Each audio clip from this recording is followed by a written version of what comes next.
আসসালামু আলাইকুম গাইস, আপনারা কেমন আছেন? আমি তো আলহামদুলিল্লাহ ভালো আছি। চলে আসলাম একটা ভাজি করব আপনাদের সাথে শেয়ার করার জন্য। তো ভাজিটা করলেও বেশি করে কিন্তু পেঁয়াজ কুচি লাগে, কাঁচামরিচ বেশি করে পেঁয়াজ দিলে ভাজিতে খেতে মজা হয়। আর এই ভাজিটা করলে একটু পেঁয়াজটা বেশি লাগে, ভাজিতে তেল পেঁয়াজ বেশি দিলে খেতে কিন্তু বেশি বেশি মজা হয়। তো যাই হোক, আমি এখানে কাঁচামরিচ আর বেশ খানিকটা পেঁয়াজ দিয়ে দিছি তেলের ভিতরে। আর ফুলকপি আলু দিয়ে ভাজি করব। একদম আলুটাকে একটু ছোট ছোট করে সিঙ্গারার ভিতরে যেই পুরটা দেয় আমি ঠিক সেভাবে আলুটাকে কেটে নিছি। আর ওইভাবেই দিব। আর এখানে বেশি কোনো মশলা দিব না, তাহলে ভাজিটা খেতে মজা হবে না।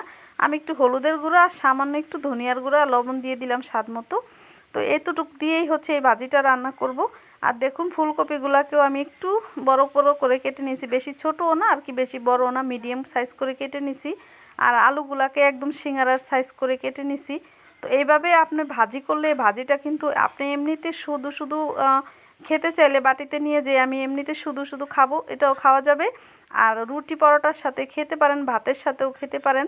আপনি চাইলে এই ভাজিটা কিন্তু পোলাওর সাথেও খেতে পারবেন, এতটাই মজা লাগে এই ভাজিটা। আর এখন ফুলকপিগুলো কিন্তু হালকা একটু মিষ্টি মিষ্টি লাগে, খেতে কিন্তু ভালোই লাগে ভাজি করলে। তো আমি ভাজিটা করে নিছি, এই ভাজিটা খেতে ভীষণ মজা। আপনারা এইভাবে ট্রাই করে বাসায় দেখবেন অবশ্যই। আর ভিডিওটা ভালো লাগলে বেশি বেশি করে শেয়ার করে দিবেন, লাইক দিবেন, সাবস্ক্রাইব দিবেন। পেজে দেখে থাকলে ফলো দিয়ে লাইক দিয়ে সাথেই থাকবেন।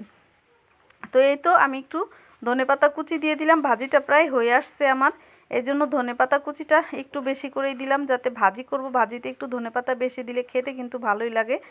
আর এই তো একটু তেলটা সামান্য একটু বেশি দিবেন আর কি পরিমাণের থেকে, তাহলে ভাজিটা অনেক মজা হবে খেতে। আর তেল কম হলে কিন্তু ভাজি খেতে ভালো লাগবে না। তো সেই জন্য তেলের পরিমাণটা সামান্য একটু বাড়িয়ে দিছি আমি। আর এই তো ভাজিটা প্রায় হয়ে গেছে আমার, দেখুন ধনেপাতা দিয়ে অনেকটা সুন্দর লাগছে কিন্তু কালারটা।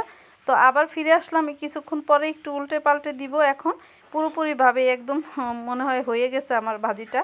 তো এভাবে ভাজি করে দেখবেন, অবশ্যই ভালো লাগবে। বাচ্চারা কিন্তু খেতে ভীষণ পছন্দ করবে এই ভাজিটা।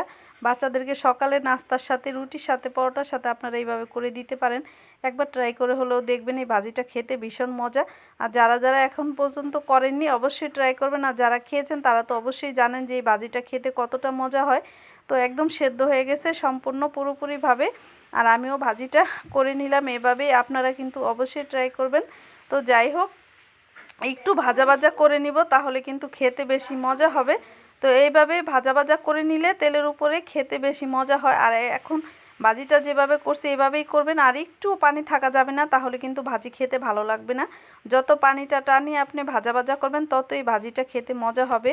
আর পানি থাকলে কিন্তু প্যাচ প্যাচ করবে, একদম খেতে একটুও ভালো হবে না, মজা হবে না। তো সেই জন্য বললাম পানি একদম বেশি করে শুকিয়ে নেবেন সুন্দর করে, যাতে শুধু তেল দেখা যায় আর পানি না দেখা যায়, তাহলে কিন্তু খেতে বেশি ভালো লাগবে।